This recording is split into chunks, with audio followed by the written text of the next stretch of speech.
Today's movie is The Elixir 2025. The heroes in this film might be ordinary people, but their minds are always working. They're smart and fast, and they know how to act right in tough situations. Of course, that's a natural reaction when the world is turned upside down and zombies are everywhere. Before we start, send blessings upon the prophet. Don't forget to subscribe, and if you like the video, give it a beautiful like. Let's go. At the beginning, the village elder is hosting a big feast in his courtyard to celebrate an annual occasion. Officer Ashan takes the opportunity to pass by the kitchen during a routine inspection, pulls out a ring from his pocket to propose to his beloved Xiao Li. But before he can speak, his police chief calls him, saying they've just found a large amount of illegal fireworks, and Ashan needs to go there immediately. Ashan puts the ring back in his pocket, apologizes to Xiaoli, and quickly leaves the feast. As soon as he leaves, a car drives into the crowd and crashes into a pickup parked on the side of the road, then stops.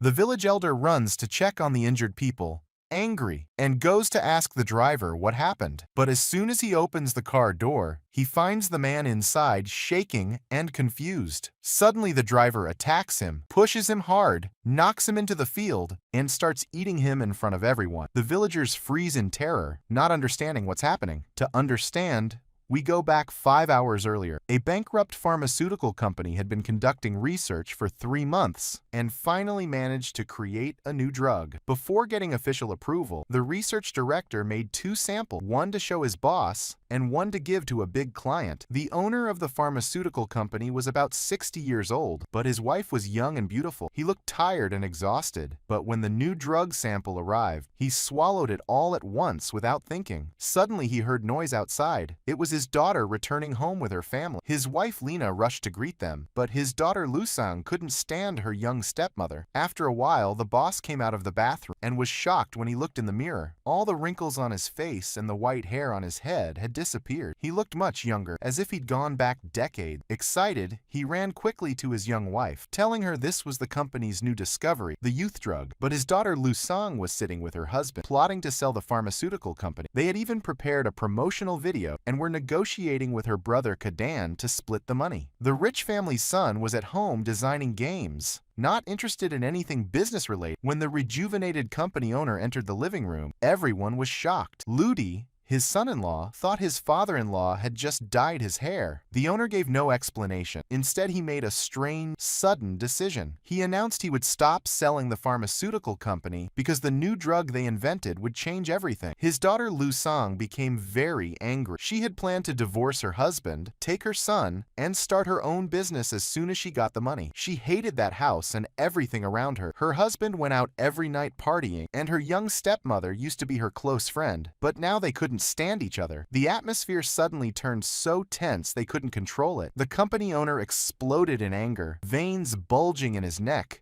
screaming at everyone to be quiet, and started listing their mistakes one by one. Maybe from the intensity of his rage, his face became more monstrous, and blood started coming out of his mouth unnaturally. After a while, he collapsed and fainted. Ludi, his son-in-law, rushed to him and was shocked to discover his father-in-law's heart had stopped. Everyone was scared and quickly called for an ambulance. But suddenly the company owner got up again, his face terrifyingly pale, a frightening rattling sound coming from his neck. When the servant approached, he attacked him with all his might without thinking. The bearded driver ran to help, but also fell victim to the crazed company owner's attack. Though he wasn't torn apart, his face was covered in the owner's blood. At that moment, Kadan approached to stop his father, but slipped and fell to the ground. In the next moment, he was also about to fall victim to his father's attack. In fear, he grabbed a toy bow lying next to him, and without hesitation, pulled the trigger. The arrow went straight into the company owner's head, and he fell to the ground immediately, motionless. The whole family was in shock. No one said a word, but Ludi, his son-in-law, kept his wits about him and told the driver to go to the police station for help. Now the whole villa was in chaos. Kadan sat in the car blaming himself, feeling responsible for his father's death. Meanwhile, the servant attacked by the company owner still had his neck bleeding. They were all thinking about how to get him to the hospital, but suddenly he got up and started acting just like the company owner. As soon as he saw any living person, he attacked them. The maid tried to stop him but also fell victim. When Ludi saw all this, He realized how dangerous the situation was, grabbed his son, and ran. Meanwhile, Lusang, who was sitting in the car comforting her brother, suddenly saw something strange in the courtyard. The maid was gruesomely tearing apart a man. Lusang approached to see, but when she turned her face, she saw a terrifying face staring. Luckily, Kadan started the car quickly and ran over the crazed maid with the car's wheels. Lusang was so scared she couldn't think clearly, ran quickly back to the living room, but her son and husband had both disappeared. Bloodstains covered the floor everywhere. She called on the phone, but no one answered. Suddenly, an injured maid came out of the room. The two ran outside quickly to their parked car, but the maid they'd hit with the car was gone. They were both shocked and suddenly saw the maid crawling on the ground with half her body, quickly coming toward them. Cadden struck her hard and got away from there. That place had become scary and haunted. There was no choice but to escape any way they could. At the same time, the driver who had gone to inform the police, the blood on his face started transmitting the virus,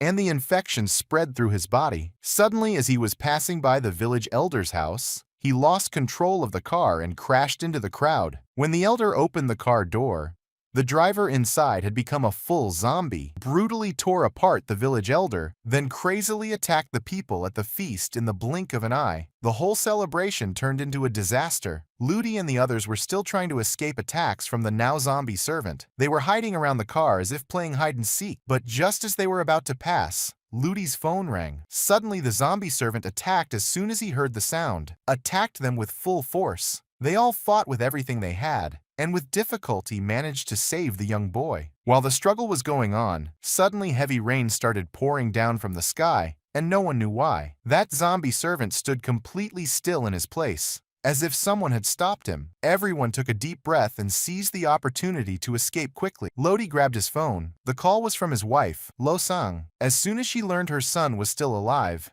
she felt greatly relieved, but it was difficult to pinpoint their exact location in that wasteland that looked like a forest. So the two agreed to meet at the village elder's house. But when Lodi and the others arrived there first, they saw that everyone who had attended the feast had turned into zombies. They quickly decided to change direction, but Aunt Huang, who was walking behind them, made a small mistake, and a zombie emerged from the trees and bit her. Her scream attracted more zombies. Now escape was impossible. They managed to enter the village elder's house with difficulty. Fortunately, all the zombies remained outside, and inside the room there was relative safety for now. Lodi carefully locked the door and bolted it. Suddenly the phone rang again. It was a call from his wife, Losang. She told him she had also arrived near the village elder's house, but the yard was full of zombies. Worried about her son, Losang told Lodi to honk the car horn so she could find her way and meet them. But they didn't know that these zombies were very sensitive to sound. As soon as the car horn blared, the zombies went crazy, like a shark smelling blood, and from everywhere they rushed toward the sound. Kadan had no other choice. He started the car quickly and sped toward the village. The zombies chased them from behind, and any innocent people in their path were attacked. At that time, the pressure eased a bit on Lodi and the others hiding in the village elder's house. They hurried out, and as soon as they reached the big yard, they saw their car parked there, the same car the driver had taken. But unfortunately, the front of the car was completely destroyed and smashed, making it unfit to drive. Lodi tried to call his wife, but suddenly saw a zombie jumping out from the middle of the field. They all panicked and ran toward the village gate. While running, they saw a small wooden hut. Lena quickly grabbed her grandson and hid inside the hut. Lodi stayed behind to fend off the zombies from the hut. The two women watched from the hut's door, holding their breath and waiting in silence. After a while, Lodi, drenched in blood, entered the hut. He had barely managed to overcome the zombies, but there was a deep bite mark on his arm. He felt his time was near. He sat on the ground and told his son, "If I'm not around, take care of your mother." He said these words, stood up, turned his face, and within moments, completely turned into a zombie. Lena used all her strength to save her grandson. In the end, she used the door to push the zombified Lodi and hit him with an iron rod. After much struggle, the grandmother and her grandson barely survived that terrifying night. On the other side, Losang and Kadan fell into a new problem. Losang was about to lose her mind from wanting to see her son, so Kadan decided to take a turn around the village and head toward the village elder's house. But he didn't notice a truck parked in front of him, and and before he could change direction, their car flipped over and landed on the side of the road. The truck driver, terrified, quickly got out to run away. Fortunately, Losang and Kadan were both alive, but that slight delay brought them closer to greater danger. A whole army of zombies was chasing them from behind. The poor villagers who were sitting in the truck were only heading to the village elders, but unfortunately, they themselves became victims of the zombies. The truck driver stood shocked, watching everything unfold, but within moments, the zombies attacked him too. When Losang saw all this, her face turned completely white and her hands began to tremble with fear. But at a close distance, the police station sign was visible. At the same time, inside the police station, some officers were discussing the shipment of fireworks that had arrived. Suddenly, Kadan and his sister arrived. As soon as they entered, they locked the door first, and while catching their breath, said that there was a huge crowd of zombies outside. Without wasting time, the police chief ordered his colleagues to go out and assess the situation, leaving Officer Ashan to look after Losang and Kadan. But when the police team arrived at the scene, they saw those zombies, who were more dangerous than any human. Many policemen were killed there, but the bearded police chief managed to fire some shots. On the other side, in the village hut,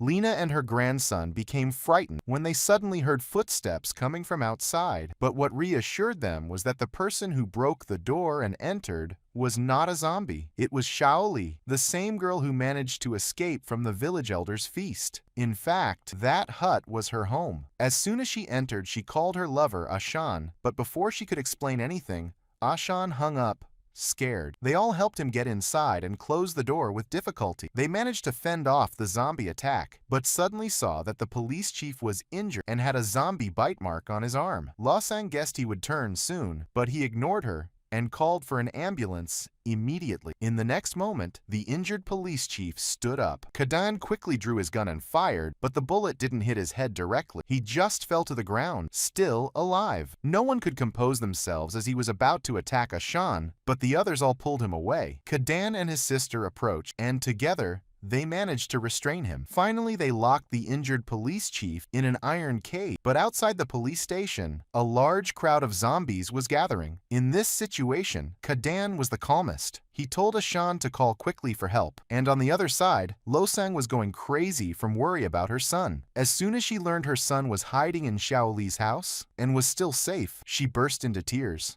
But when they told her that her husband was injured and turned into a zombie, she just furrowed her brows. She was sad, but fear and responsibility were greater. After that, Kadan took the phone and explained to his nephew that under no circumstances should he leave the house until they arrived with help. On the other side, the zombie police chief, locked in the cage, kept screaming and shouting, and his terrifying voice attracted even more zombies outside. Ashan locked the door tightly as the banging and scratching noises outside increased. At the same time, the police station's radio rang. A voice said the rescue team was about to arrive, and their faces lit up with a bit of hope. Suddenly, they heard terrifying screams on the radio, and then the connection was cut off forever. No one imagined that the rescue team was killed before reaching the village. Ashan, Kadan, and Losang felt a grip on their hearts. They climbed the stairs to the room above and looked out the window. The entire police station was surrounded by thousands of zombies on all sides. Losang quickly told Lena the bad news,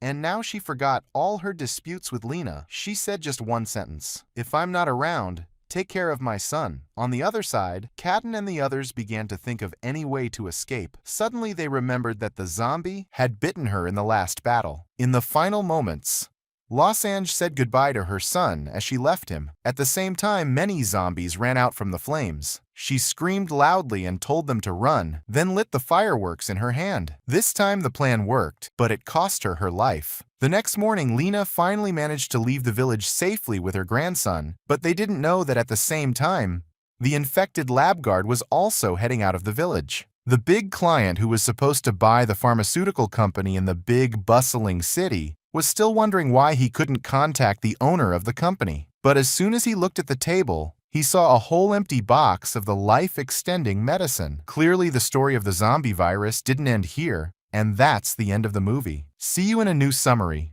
and thank you for watching.